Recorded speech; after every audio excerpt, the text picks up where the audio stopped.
Biology पढ़ोगे मतलब है ना। और तो पढ़ ही लिया, फिजिक्स केमिस्ट्री पढ़ ली ना?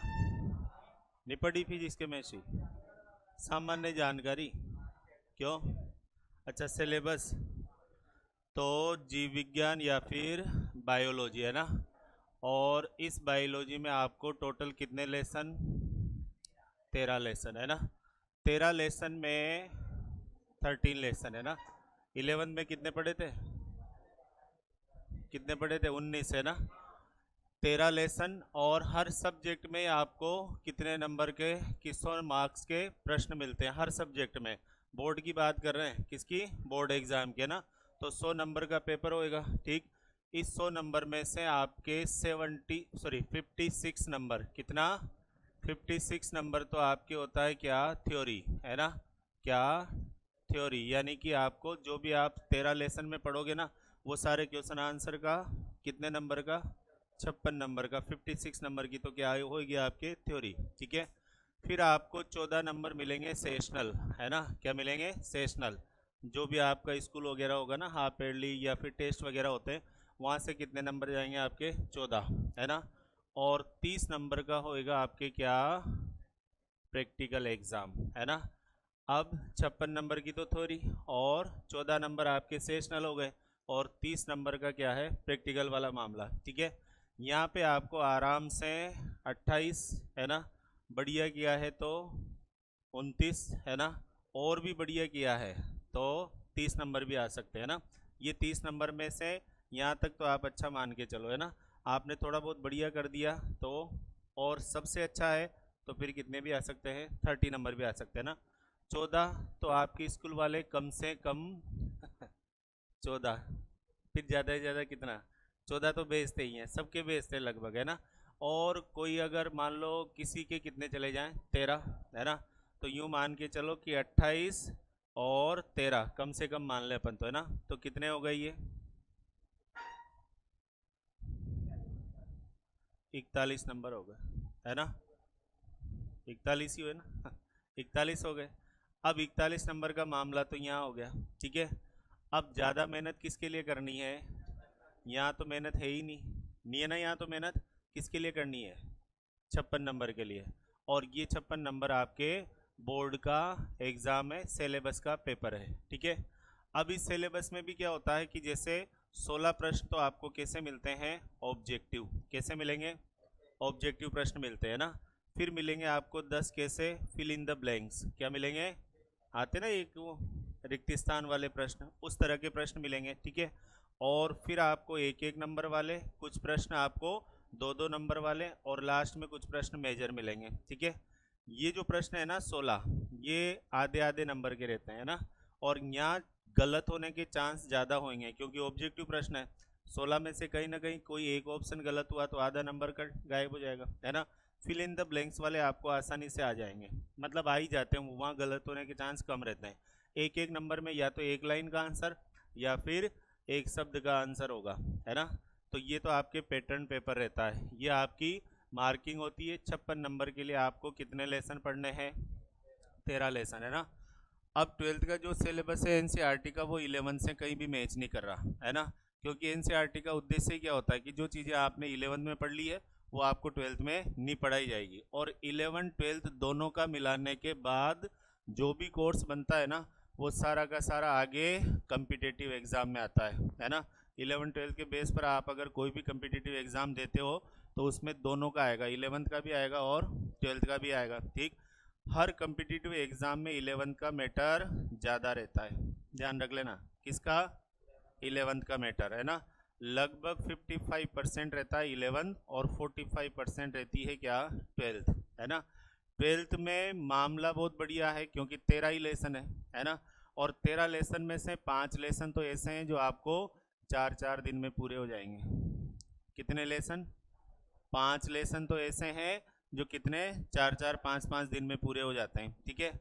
और बाकी बचे 8 लेसन, तो 8 लेसन में से 4 ऐसे हैं जो एक एक महीने तक चलते हैं, है ना। 4 कैसे हैं? एक एक महीने तक चलने वाले हैं, कम से कम 4 लेसन तो, ठीक है। और बाकी बचे 4 वो बीच वाले हैं, मतलब कोई 7 दिन चल रहा है, कोई 10 दिन चल रहा है, कोई 15 दिन चल रहा है, इस तरह का सिलेबस है आपके। सिलेबस सीधा है केवल यहाँ पर ये जो 56 नंबर है ना, इनके लिए क्या रहता है, डर बना रहता है कि बोर्ड का एग्ज़ाम है ना। और उसी डर की वजह से regular class, regular test, regular पढ़ना, या फिर घर वाले रिश्तेदार का दबाव, बोर्ड है बोर्ड है बोर्ड है ना, और उसी बोर्ड के चक्कर में आप पढ़ने लग जाते हो, जबकि ऐसा कुछ है ही नहीं, क्योंकि 11th पास करके ही तो आओगे सब, है ना। और पास करके आओगे तो प्रश्न तो वही उसी तरह के जो पढ़ते हो उसी में से प्रश्न पूछे जाते हैं। ऐसा है ही नहीं कि भाई 56 नंबर का जो सिलेबस है उसमें से थ्योरी में से ही सारे प्रश्न पूछे जाते हैं। अगर आपने रजिस्टर या बुक अच्छे से पढ़ी है तो आपके वो शानदार या अच्छे से नंबर आएंगे। पूरे नंबर लाने के लिए सबसे पहली चीज़ है आपकी हैंड राइटिंग, है ना। कोई माने या नहीं माने, पर सबसे पहली ज़रूरत है क्या, आपकी हैंड राइटिंग कैसी है ना, पहले तो वो, और सब बाकी बातें बाद में है ना। क्योंकि कॉपी खोलते ही पहला इंप्रेशन यही पड़ेगा कि कॉपी में लिखा कैसे है, अंडरलाइन हुई है या नहीं हुई है, एग्जाम्पल जो एनसीईआरटी में है वो नहीं है या है ना, बुक वाला उदाहरण है या फिर कोई अलग से आपने लिखा है। एग्जाम्पल लिखा है तो उसको अंडरलाइन किया है या नहीं किया, हेडिंग डाली है तो उसको अंडरलाइन किया है या नहीं किया, जहाँ पैराग्राफ चेंज करने की जरूरत थी वहाँ पर वो पैराग्राफ चेंज हुआ या नहीं हुआ, ठीक है। आपने आंसर लिखते टाइम पर इधर उधर की बातें लिख दी, जो आपके प्रश्न में मेन लाइन थी ना वो तो आप लिख नहीं रहे, और 2-3 लाइन के बाद वो लाइन आई जो कहाँ आनी चाहिए, फर्स्ट में आनी चाहिए, है ना। तो हो सकता है कि एग्जामिनर यहाँ तक पढ़ने के बाद आगे उसको देखे ही नहीं, क्या लिख रहा है कि फोकट में, है ना। और आपने वो लाइन कहाँ जाके लिखी, लास्ट में। फिर आप घर आके खुश हो जाओ कि मैंने तो इसका आंसर बढ़िया और 4 लाइन में लिखा है। तो किसी को अगर 2 नंबर दे रहा है जिसमें उतना लिखने की जरूरत ही नहीं थी, क्या 2 लाइनें लिखनी थी और 2 लाइनों में वो आंसर सही हो जाता, उसके अलावा कोई आंसर है ही नहीं, आपने बड़ा चढ़ा कि इधर पॉकेट की 2 लाइनें, नहीं गलत नहीं, वो लाइनें भी सही है ना, लेकिन उस क्वेश्चन के फेवर में नहीं है। तो क्या मतलब आ रहा है फीलिंग में, जो आपसे चीज़ पूछी है उसी का वो मिलेगा आपको नंबर। ये तो है ही नहीं कि आप 4 लाइनें भरोगे तो 2 में से वो 2.5 नंबर दे देगा, कभी भी नहीं देगा, है ना। तो आप ध्यान रखना कि आपकी एक तो राइटिंग कैसी है, ठीक है, आपने लिखा कैसे है, शब्द वो एग्जाम्पल है तो उसको अंडरलाइन किया है या नहीं किया, है ना, या फिर हेडिंग को अंडरलाइन किया है या नहीं किया, है ना। कोई भी अगर डायग्राम आता है तो डायग्राम सबसे पहली चीज़ तो कि वो डायग्राम क्या होना चाहिए, साफ सुथरा होना चाहिए, है ना। साफ सुथरा क्यों, क्योंकि डायग्राम पेंसिल से बनाना है, किससे बनाना है, पेंसिल से। और पेंसिल से केवल और केवल इसलिए बनवाया जाता है ताकि आप गलत होने पे उसको मिटा सको, नहीं तो और कोई बात नहीं कि भाई आप पेन से भी बनाओ, कोई नंबर नहीं काटने वाला। लेकिन पेंसिल इसलिए बताई जाती है कि आप अगर बनाते टाइम पर कोई गलत कर दो तो पेंसिल से गलती कर दो तो पेंसिल से उसको क्या कर सकते हो, सही कर सकते हो, है ना। पेन से एक बार हो गया, ओवर राइटिंग होगी, और ओवर राइटिंग के नंबर कटते हैं, ओवर राइटिंग के नंबर कटते हैं, है ना। सबसे पहले ध्यान रख लेना कि भाई पेंसिल से डायग्राम बनाना है, नाम बिल्कुल साफ साफ लिखने है ना। और जो नाम जिसके अंदर, जैसे एनसीईआरटी का डायग्राम है तो वहाँ जो नाम लिखे हैं वो वैसे के वैसे ही लिखने हैं, नाम पूरे होने चाहिए, कम से कम उस डायग्राम में आपको 5 से 7 नाम अगर है तो। और मान लो कि डायग्राम ऐसा है कि जिसमें 3 ही नाम है, बहुत सारे नाम है लेकिन बहुत सारों में से कम 5-7 तो नाम होने ही चाहिए उसको, है ना। ये मामला डायग्राम वाला काफ़ी अच्छा रहता है क्योंकि इसमें एक तो लिखना नहीं पड़ता, आप अगर 2 बार घर पे कॉपी पे ड्रॉ करोगे, नाम देखोगे ना तो आसानी से याद हो जाता है, उसमें ज़्यादा रटने करने की बात नहीं। और 2-3 बार अगर आपने बनाया तो फिर वो याद भी रहने लग जाएगा, उसको भूलोगे नहीं कि आप बार बार उसको डायग्राम को बनाते हो या आरेख बना रहे हो। 2 बार अगर कोई मलेरिया के परजीवी का आरेख है तो आरेख एक बार में बनाया, दूसरी बार में बनाया, लाइनें याद रखी, वो फिक्स हो जाएगा। ऐसा नहीं है कि भाई थ्योरी के लिए आपको बार बार उसको पढ़ना पड़ेगा, है ना।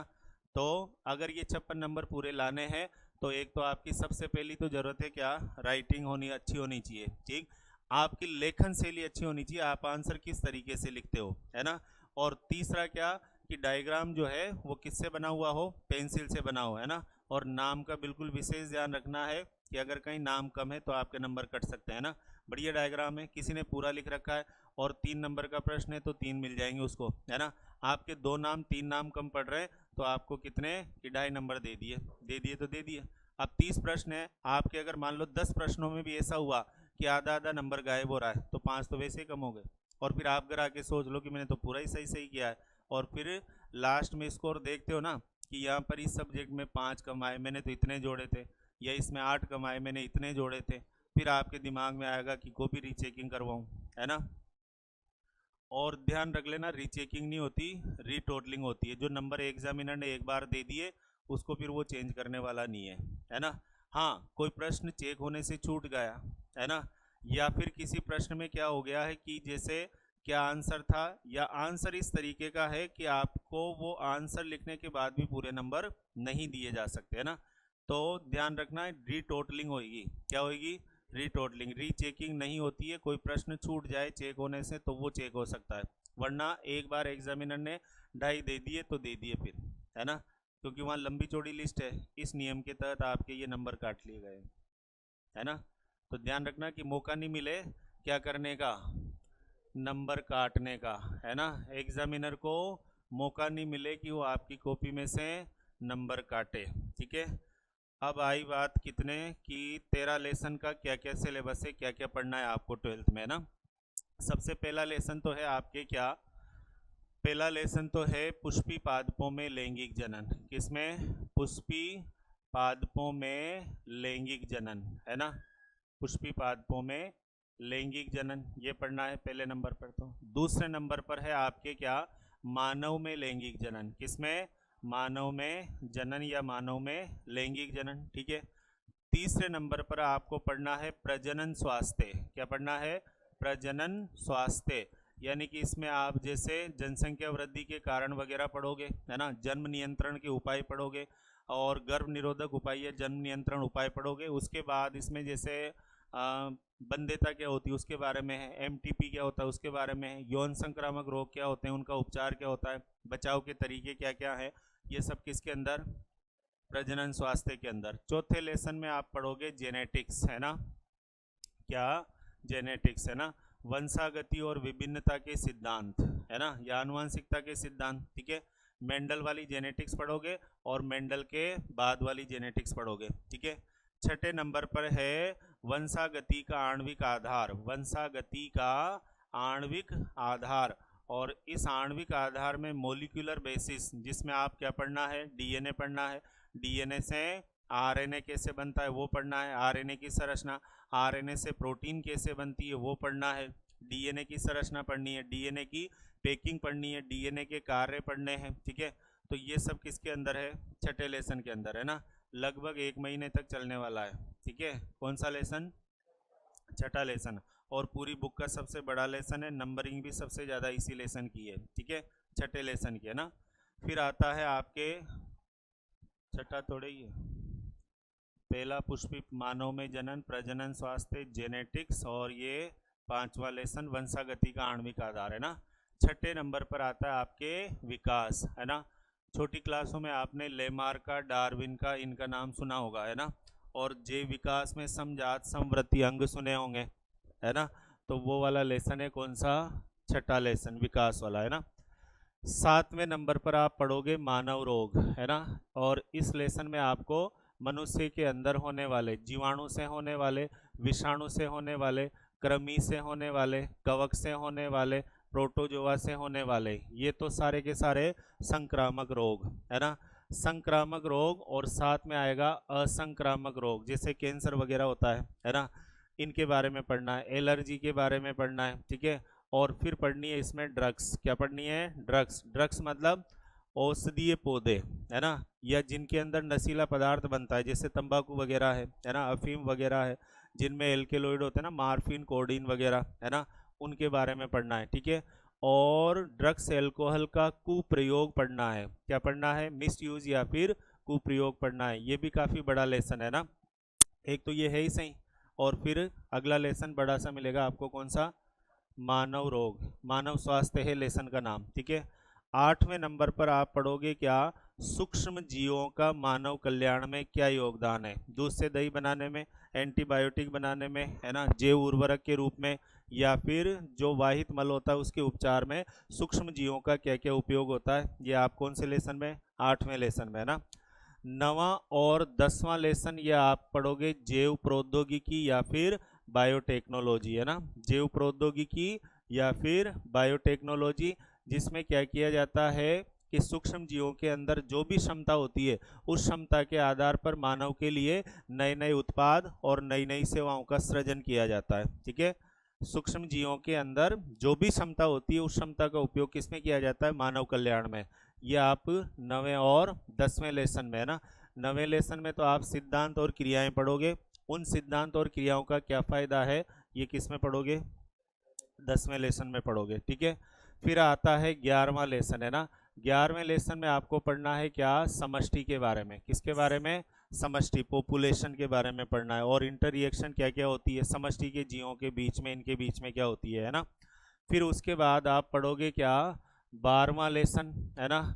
और 12वें लेसन में आपको मिलेगा क्या? इकोलॉजी के बारे में। किसके बारे में? इकोलॉजी। जानते हो क्या पारिस्थितिकी इकोलॉजी? खाद्य श्रृंखलाएं, खाद्य जाल, इस तरह से सुने हैं ना? हाँ, कि नहीं सुने? सुने ना। तो इसके बारे में पढ़ना है ना। और एक लेसन है आपके लास्ट में क्या? पारितंत्र या फिर इकोसिस्टम। खाद्य श्रृंखला, खाद्य जाल, उसी तरह का लेसन है ये। ठीक है, तो ये तो आपके 13 नंबर का मामला हो गया है ना। और 13 नंबर में से पहला नंबर पढ़ने जा रहे हैं अपन। कौन सा लेसन? क्या नाम है लेसन का?